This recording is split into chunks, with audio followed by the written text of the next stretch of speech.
Gravado nos multifacetados estúdios da Unigran, direto de Dourados, interior do Mato Grosso do Sul, a cidade em que é proibido criar patos e galinhas no perímetro urbano. Esse é o seu podcast Direito do Mato. Aqui é Fabrício Brown. E eu não sou cachorro não, para viver assim tão humilhado. E aqui é o professor Vinícius de Almeida. E o calor hoje está insuportável. Parece eu.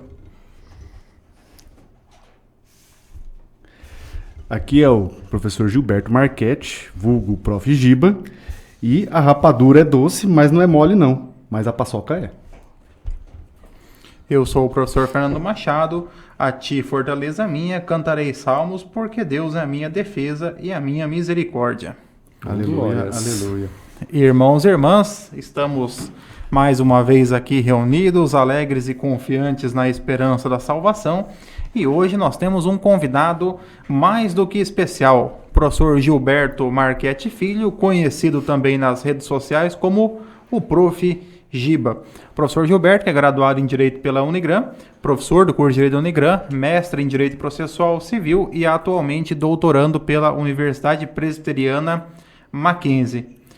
E também é pai de pet, né? Professor Gilberto, professor Giba, pai da Macarena, que hoje compareceu aqui aos nossos estúdios da Unigran para trazer um pouco do seu conhecimento sobre todo esse universo jurídico / pet que com frequência está aí nos noticiários jurídicos, né? Professor Gilberto, seja muito bem-vindo, Prof. Giba, ao nosso podcast Direito do Mato.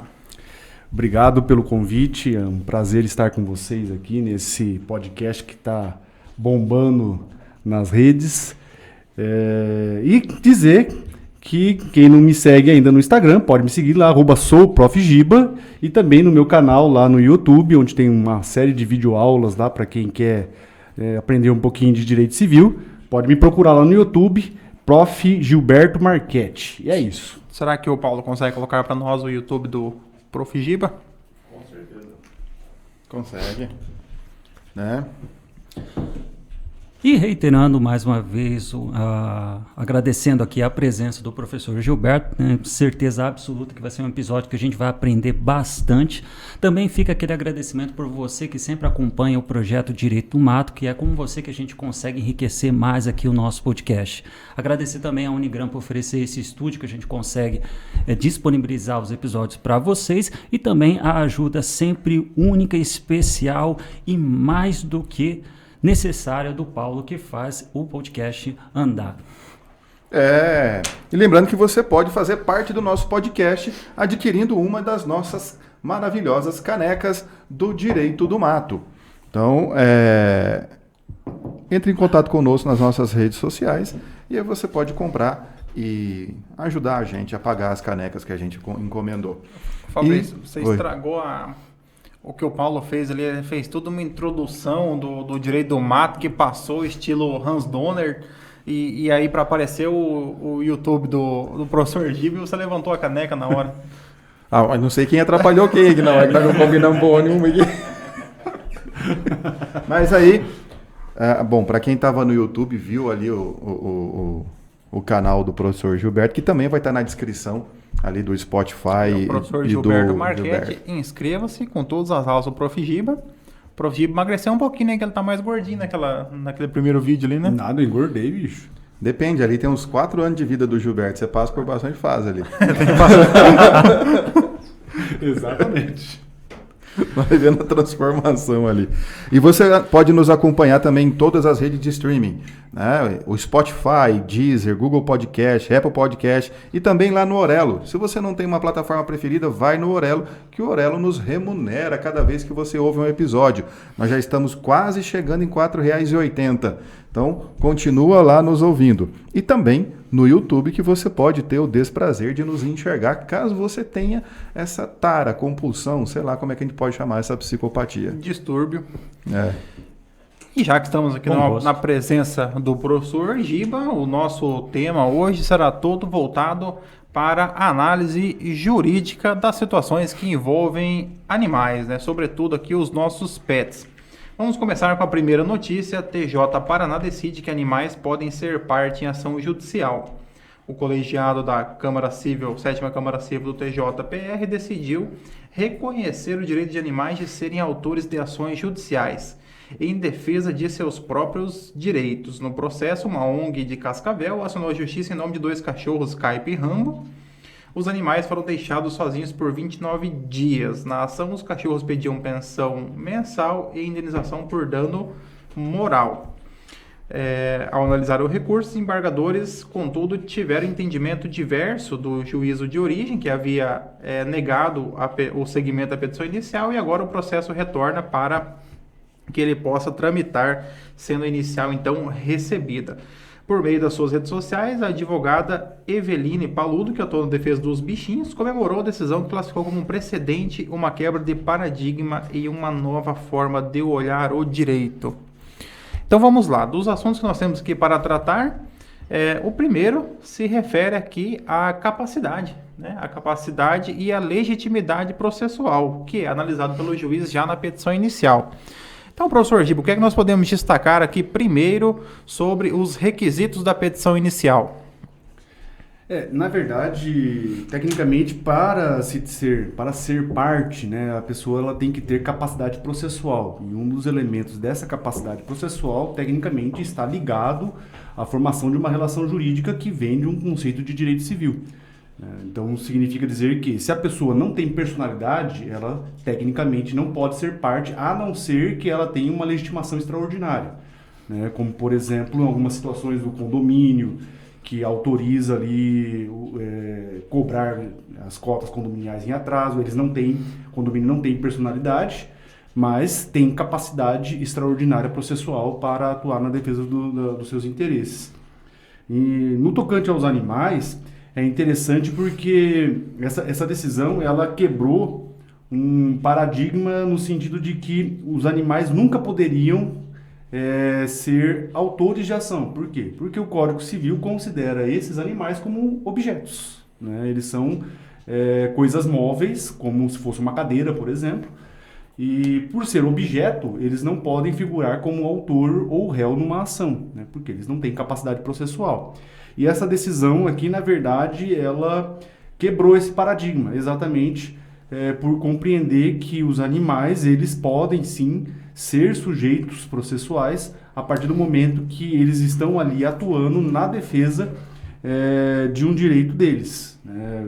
No caso aqui, em relação a maus tratos, né? Eles sofreram vítimas de maus tratos pelo seu tutor, e a ONG que entrou com a ação visava aí a indenização em decorrência desses maus tratos. Se fosse no entendimento do juiz de primeiro grau, tecnicamente quem tinha que entrar com a ação como autor seria a ONG, e os animais então seriam objetos dessa ação, né?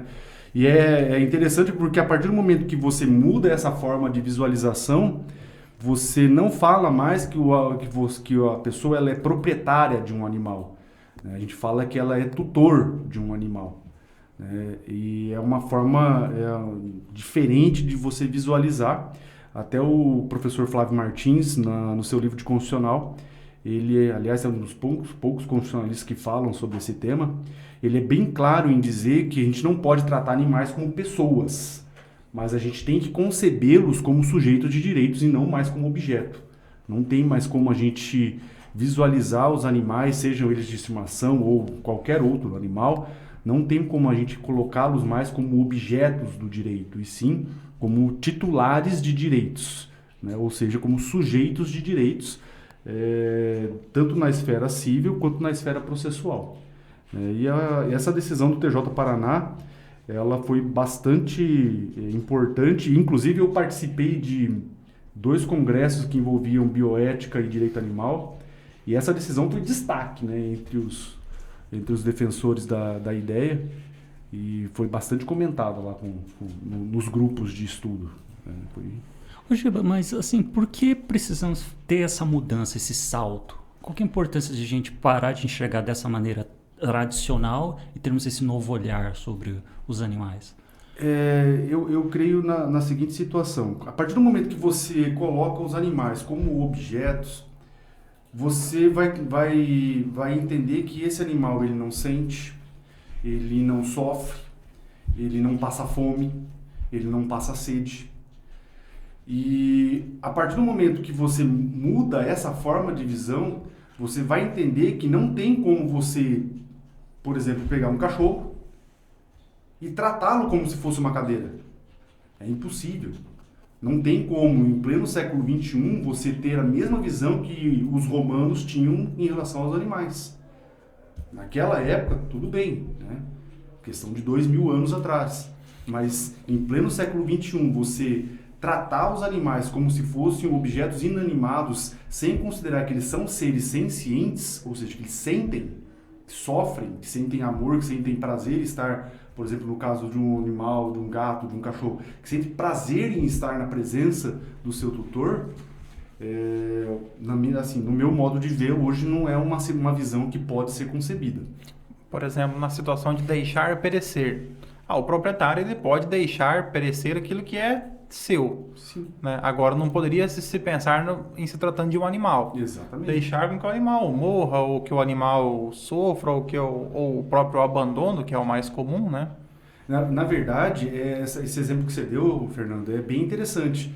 Porque o que acontece? Se você continuar tratando um animal como um bem móvel, o proprietário ele pode fazer com a coisa aquilo que ele bem entender, direito de dispor da coisa. Então ele pode simplesmente abandonar. Ele pode deixar lá, ao Deus dará, e que ele que se cuide, né? E quando a gente fala de animal, a gente não pode pensar dessa forma. Principalmente quando se trata de animais de estimação, porque eles não têm como sobreviver sem o apoio do tutor, sem o alimento, sem a água do tutor. Que aí eles vão entrar na situação de animais de abandono. Então você não pode simplesmente descartar um animal como você descarta uma cadeira, como você descarta uma carteira velha, entendeu? É mais ou menos essa a ideia. Não tem como você visualizar mais qualquer animal nessa situação. A gente fica em dois institutos não excludentes, né?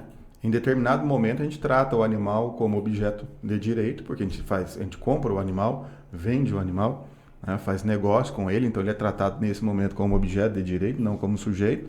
E em determinado momento, dada a proteção aos seus direitos, ou seja, a integridade física, a vida dele, né, a saúde, a gente trata ele como sujeito de direito.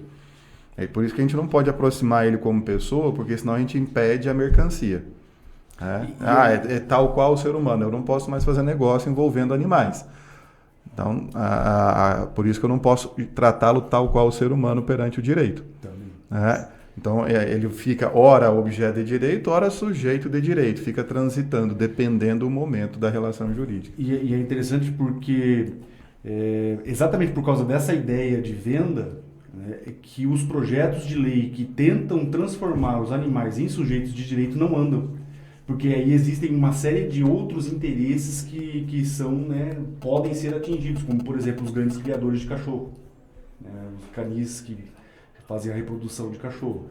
É interessante porque quando a gente vai lá, né, comprar um cachorrinho bonitinho lá e tal, né, a gente sempre, a gente não quer adotar, a gente quer comprar um cachorro que tenha um pedigree e tal.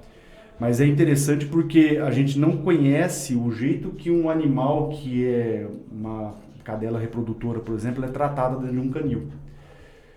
E, rapaz, eu já vi situações, inclusive saiu até na mídia, né, de canis reprodutores de cachorro que violam tudo quanto é tipo de direito que se possa imaginar, né? E aí entra também em outras situações, por exemplo, a questão dos cachorros que participam daquela corrida que tem no Rio Grande do Sul, que é que vai atrás de um coelho, eu acho, né? Isso, exatamente. Esqueci o nome da raça agora. Que também, você tem uma noção, para os cachorros correrem, eles são drogados. Eles são drogados com entorpecentes para atingir o seu desempenho máximo, né? Então, pra você ter uma noção de como é que é a violação. E lá do outro, também tem a situação, né? A partir do momento que você considera um animal como sujeito de direito, como é que fica a situação dos rebanhos bovinos, dos suínos? Essa é a parte que mais me interessa, né? Como eu sou carnívoro, eu quero continuar comprando carne. Para comprar carne tem que comprar o boi, né? Tem que criar ele e tudo. Então, o Flávio Martins, ele tem uma posição bem interessante. Ele fala que o fato de você consumir a carne não significa que você está violando os animais como sujeito de direitos. O que você não pode tratar esses animais a ponto de violar os seus direitos fundamentais. de estar bem cuidado, direito à morte digna, sem sofrimento, como acontecia no passado em relação ao abate bovino. Hoje a gente tem os abates que a gente chama de abates humanitários, não sei nem se dá para falar dessa forma, né? Abate humanitário. Porque fica assim, parece que a gente, quando vai matar o ser humano, é mais legal, né? A gente não mata o ser humano, em tese. Então, mas assim, é abate humanizado, né? Que eles falam, sem sofrimento, sem estresse, né? São dois fatores. Primeiro foi pro lado tem duas questões, né? Mas o que motivou mesmo esse tipo de abate sem sofrimento foi verificado que a qualidade da carne é muito melhor quando o animal ele não sabe que vai morrer e ele não sofre. Então não tem a injeção de adrenalina na carne e tudo. É a mesma. E a carne fica melhor.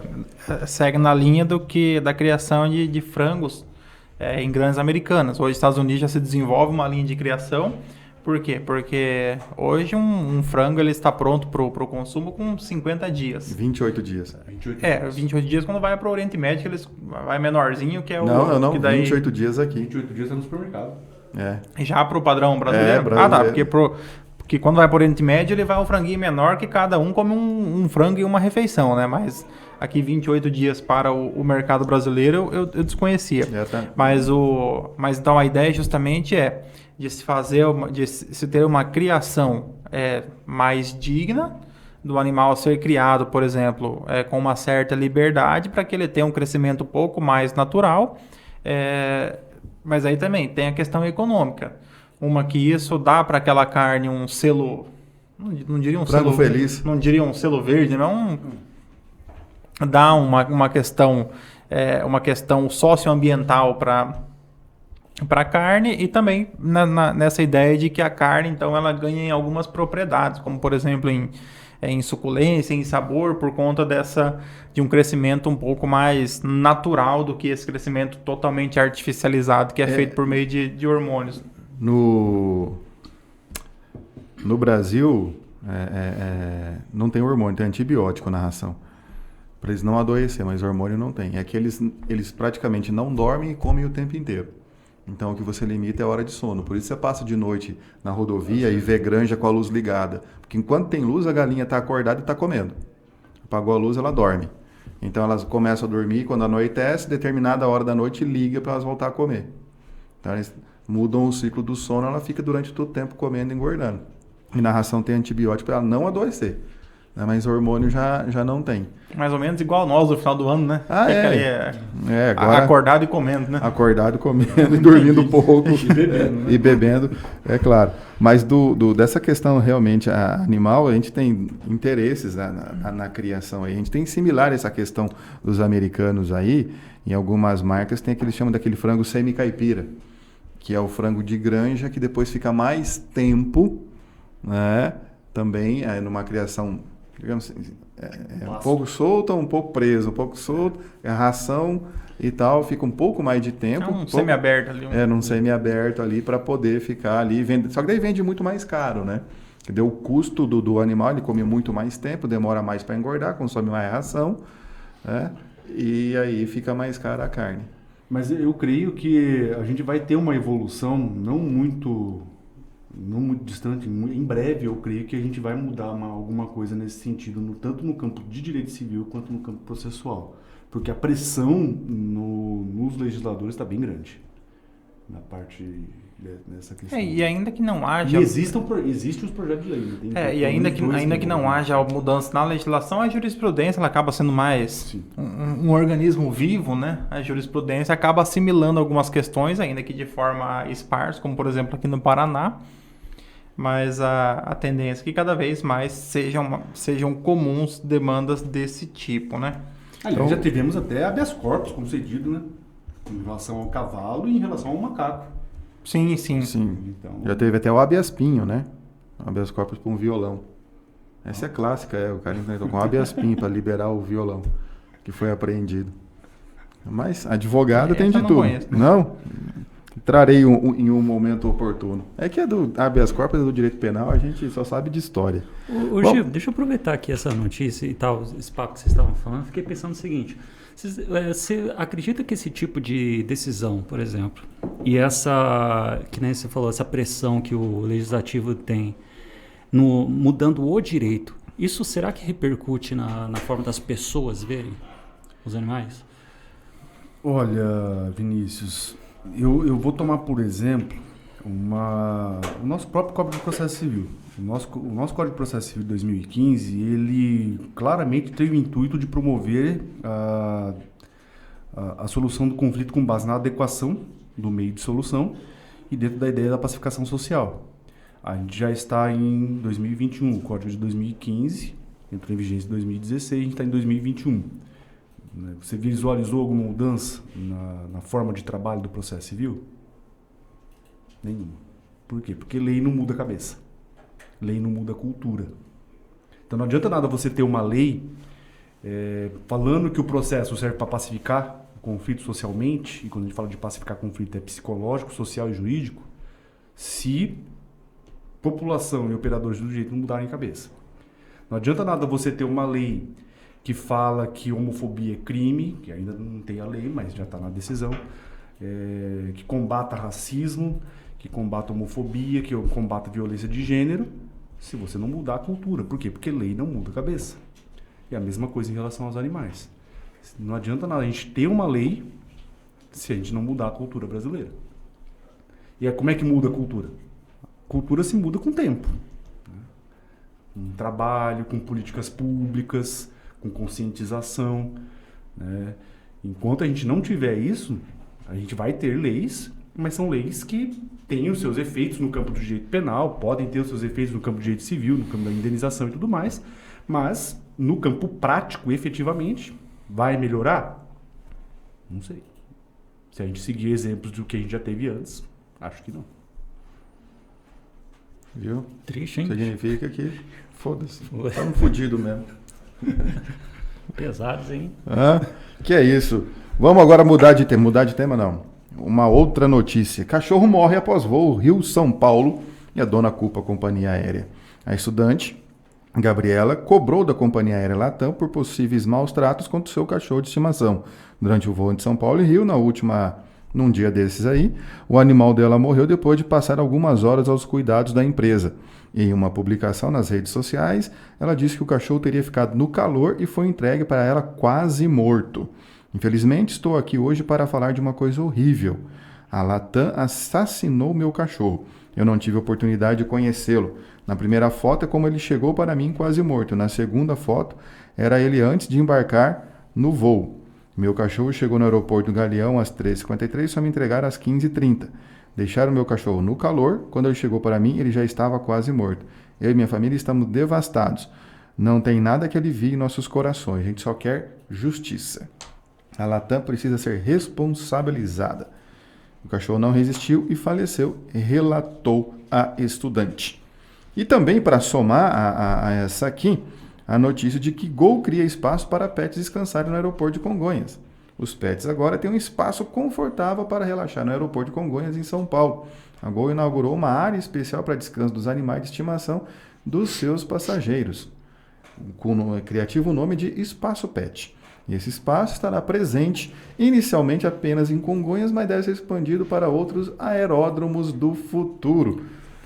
Quem sabe aqui em Dourados agora com a ampliação do aeroporto internacional, lá do Carumbé, né? Internacional de Dourados, nós temos um espaço para que você possa deixar a sua vaca, a sua capivara, né? Quem sabe daqui 6 anos, talvez. Exato. O que eu estou sabendo é que o estacionamento já tem a vaga certa para as carroças, né? Porque não tinha área coberta para as carroças e nem com local para pastagem para os cavalos. Então isso o aeroporto internacional do Carumbé vai ter. Então isso está certo já aqui em Dourados. Isso foi promessa de campanha do nosso atual prefeito aqui. Tá lá. Mas aqui vamos tratar essa questão aqui, né? A estudante aqui, pelo que eu entendi, ela fala que eu não pude conhecer meu cachorro. Você fica na dúvida. Não, então estamos tentando entender, porque estudante escrevendo a gente fica confuso. Ela, pelo jeito, ela ganhou um cachorro que foi entregue. Ia ser entregue. Via aérea, ela foi buscar então no aeroporto. E quando chegou, nesse tempo todo, não sei onde que deixaram, se transportaram o cachorro junto com as malas, ele morreu mesmo. Foi junto com as malas? Isso. Aí pronto, então morreu. Na verdade, Fabrício, essa notícia aí faz parte de um conjunto de notícias que a gente teve esse semestre, né? Se eu não me engano, acho que foi umas 3 ou 4 notícias de cachorros que morreram em viagens de avião, exatamente pelo fato deles serem transportados como coisas, né? Junto com as malas. Aí o que acontece? O avião desembarca ou atrasa no desembarque ou no embarque, e aí o cachorro fica lá, naqueles carrinhos de malas no sol. E tem problema também, nem sempre a parte das malas é pressurizado.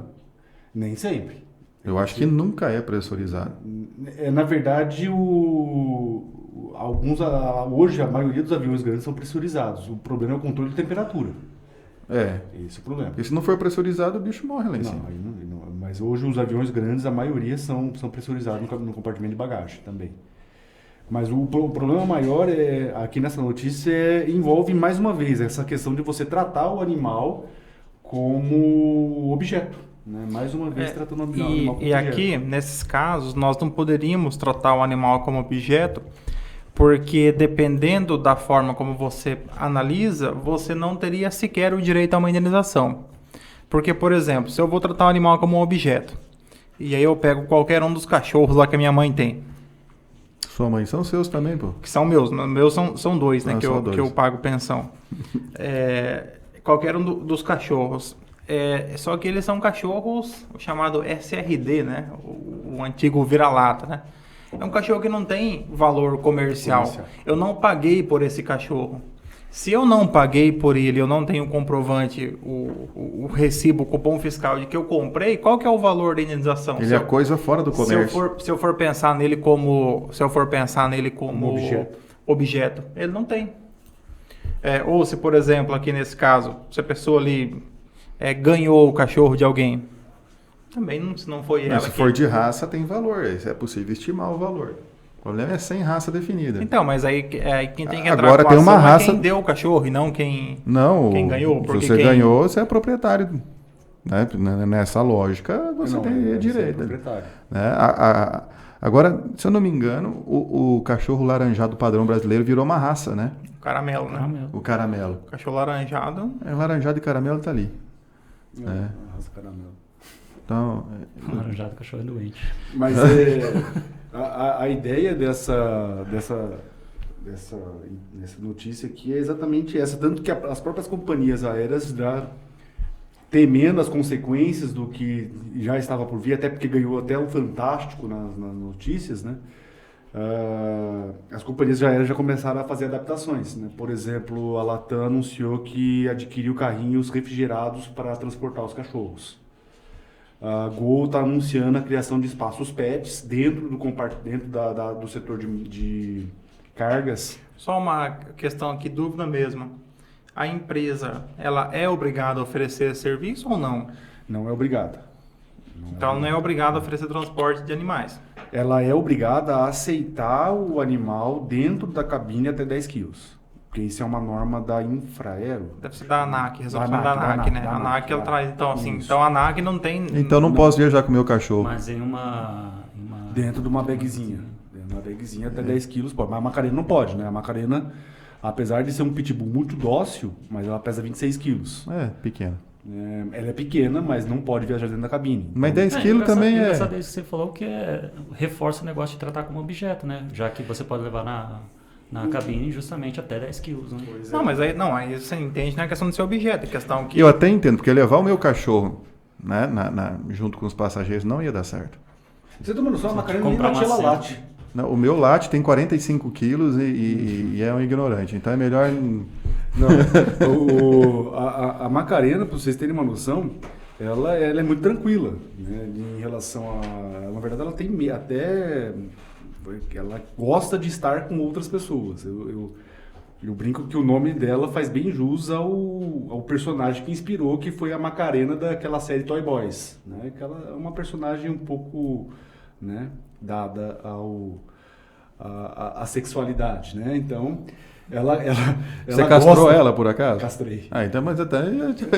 Só que tirou ela o personagem chegou, dela. Não, mas chegou gente diferente perto dela, ela se arreganha inteira, né?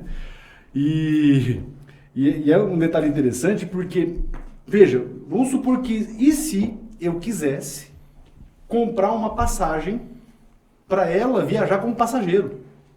Porque nessa situação aí de você transportar até 10 quilos como, né, um bag, é como objeto, como se fosse uma mala. Né?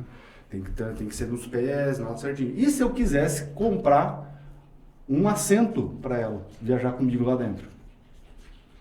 Já tivemos uma situação em que, agora comentando que me veio essa notícia na cabeça também, já tivemos situação em que a companhia aérea foi obrigada a aceitar. E principalmente envolvendo cão guia. Cão guia tem lei, cão guia, inclusive, de acesso. Envolvendo cão guia. O tutor do cachorro comprou uma passagem para ele viajar na cabine com ele. O cão guia é um labrador, né? O labrador é um animal grande, pesado. Exatamente. Né? Só que o cão guia, ele tem uma cara diferente. Ele é mais comportado que o dono. Exatamente. Ele é mais educado do que o dono, do que todo mundo que está naquele avião. Né? Que se tem algo que não vai dar problema no voo é o cão guia. Né? Mas agora voltando para a notícia, que ela falou aqui que a empresa tem que ser responsabilizada. Na verdade, o que a gente tem aqui é uma mistura de responsabilidade civil, né, dentro do contrato de transporte e junto com o Código de Defesa do Consumidor, porque os serviços oferecidos pelas companhias aéreas são regulados pelo Código de Defesa do Consumidor. Então, tecnicamente, são responsáveis? Sim. Né? Se você continuar entendendo que o animal é um objeto, beleza, o transportador, ele, a partir do momento que ele aceita transportar, ele é responsável por entregar a coisa sã e salva para o seu destino, que está lá no artigo 749 do Código Civil. Né? Só que aí entra no problema que o Fernando acabou de destacar. E se for um cachorro sem uma raça definida, tecnicamente é um objeto que não tem valor econômico. Né? E aí, se você considerar o animal como sujeito de direito, você vai entrar lá no artigo 734, e aí você vai equiparar ele à pessoa, né, para fins de indenização e de responsabilização. Então, a partir do momento que o transportador assume a obrigação de transportar uma pessoa, e no caso aqui um animal, ele assume também a obrigação de entregar essa pessoa e esse animal no seu destino são e salvo. Né? Qualquer coisa diferente disso gera responsabilidade objetiva, ou seja, não precisa nem de culpa, da prova da culpa. Né? Basta você provar que o animal faleceu em decorrência do transporte, ou a pessoa teve danos em decorrência do transporte. A grande questão aqui é dano material ou dano moral. Né? Se você considerar o animal como objeto, seria apenas dano material. E aí entra no problema que o professor Fernando acabou de destacar, que, né, se não tiver uma raça definida, não tem valor econômico, não tem prejuízo, não tem dano. Se você considera o animal como sujeito de direito, então você não vai mais falar em propriedade. Você vai colocar esse animal como um membro da sua família, dentro daquele conceito de família multiespécie, que já tem ganhado aí bastante apoio na doutrina, dentro do professor Fábio Martins, professora Tereza Vieira, Pablo Stouze também já começou a destacar essa ideia da família multiespécie.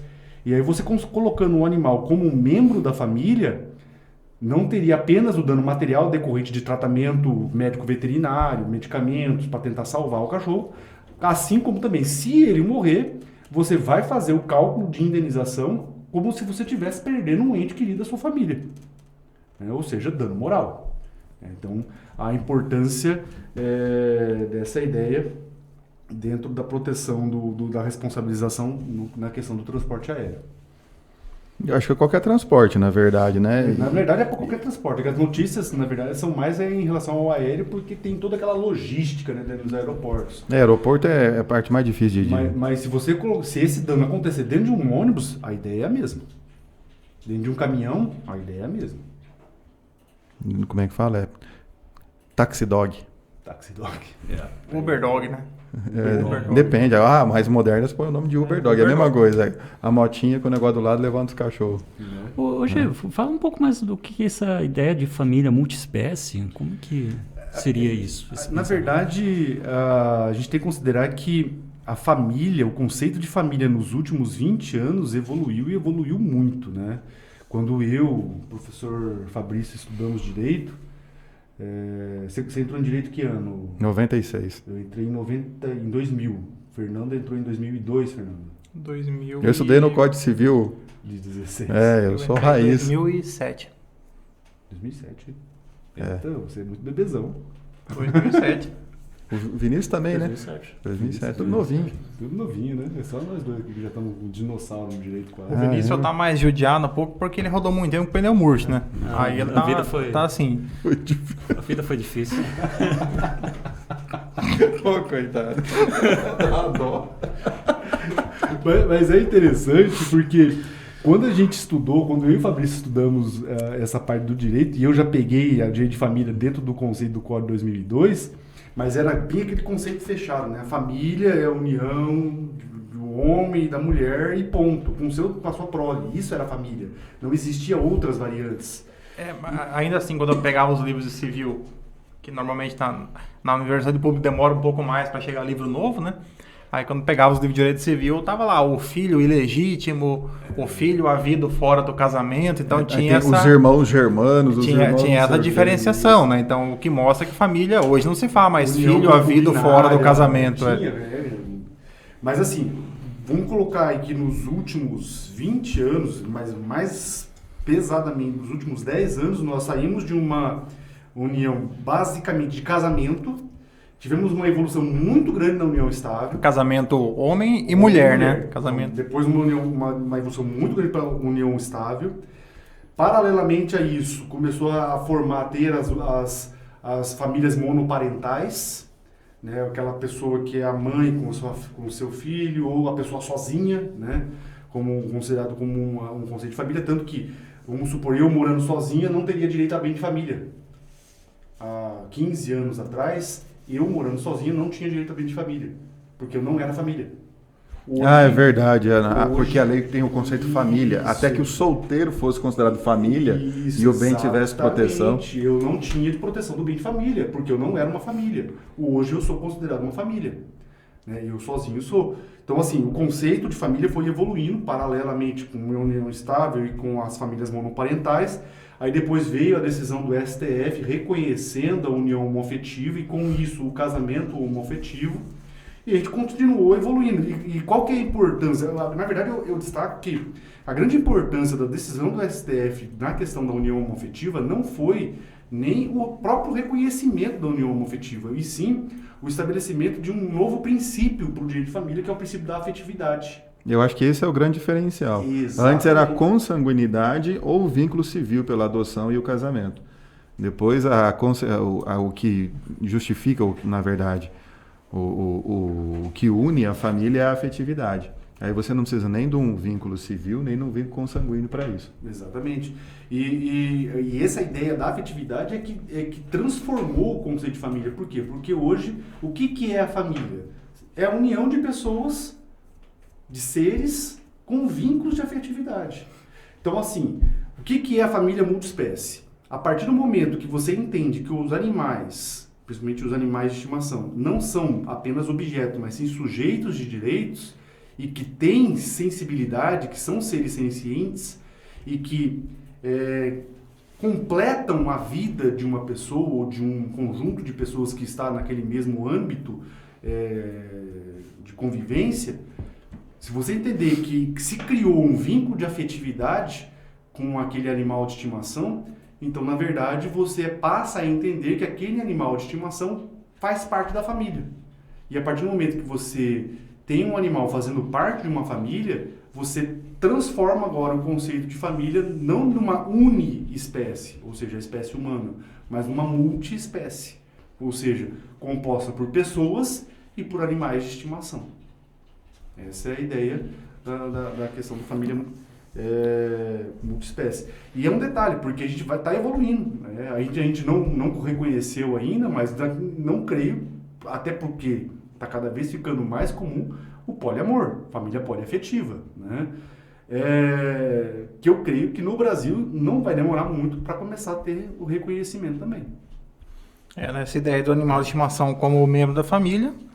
Aí lá na casa da minha mãe seria uma família do pessoal do neocatecumenato, né, ou dos mormons, né, porque são 6 cachorros, né, então, imagina, faz aquela família cheia de filhos, né, Vai todo mundo equiparado ali a filho. Irmãos e irmãs, chegamos ao final de mais um episódio do Direito do Mato. E aqui, mais uma vez, reiterando os nossos agradecimentos ao professor Giba, que veio aqui hoje para tratar um pouco conosco sobre direito animal e os vários reflexos jurídicos decorrentes dessa relação que vem passando por uma grande transformação nos últimos anos, que é essa relação entre homem e os animais. Não apenas animais domésticos, mas também todos os animais que fazem parte aí, da vida social. Então, professor Giba, fica aqui o nosso muito obrigado pela sua participação. Aí, se quiser mais uma vez ressaltar aí suas redes sociais, Instagram e YouTube, fique à vontade.